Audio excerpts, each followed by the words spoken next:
Pour bien comprendre cette vidéo, il faut voir ce que j'ai publié précédemment.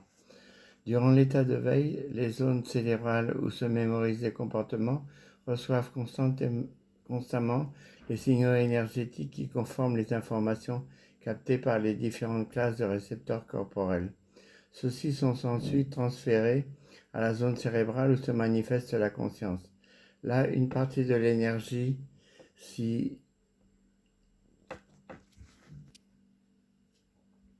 pendant que l'autre partie est transférée de nouveau à ces mêmes zones de comportement où il s'active les segments qui contiennent leurs similaires précédemment inscrits.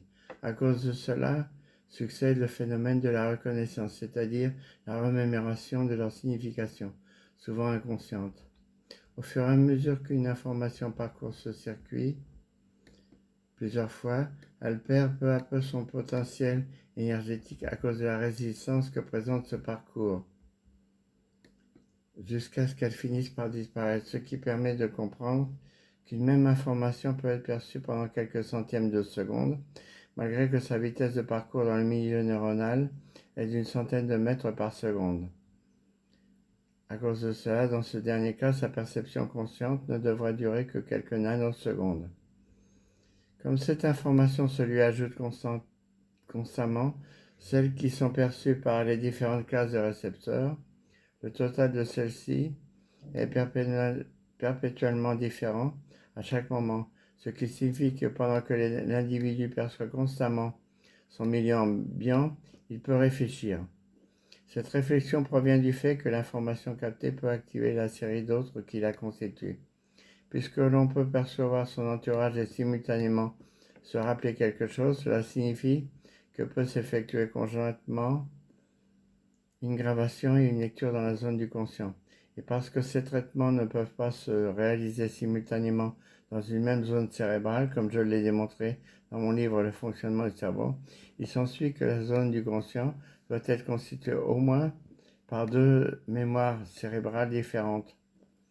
Comme dans l'une de ces deux zones se produit une gravation et dans l'autre une lecture, il est entendu qu'elles doivent être liées l'une à l'autre d'une manière similaire aux deux types de zones à court et long terme qui concernent l'appris, ce qui implique que celle où se produisent les gravations précède celle où s'exécutent les lectures.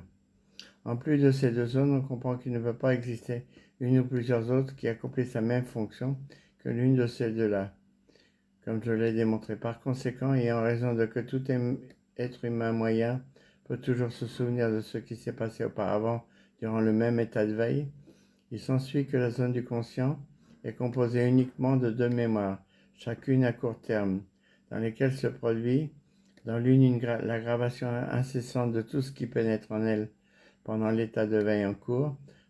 Dans l'autre, non seulement se produit la gravation de ce qui a été capté durant le même état de veille, mais aussi sa suivante lecture. Ce qui implique que dans cette seconde mémoire se produit un véritable changement de fonction lorsque les conditions nécessaires à celle-ci sont remplies. Ce qui signifie que dans cette mémoire, les enzymes graveuses cessent parfois momentanément leur activité pour laisser place à celle des enzymes lectrices. À continuation, les deux zones cérébrales qui constituent le siège de ces deux mémoires seront respectivement appelées les premières et deuxièmes mémoires de la zone du conscient. Cette vidéo se base sur mes découvertes. Les études et démonstrations qui permettent de les comprendre se trouvent dans Le fonctionnement du cerveau, publié dans amazon.com/books.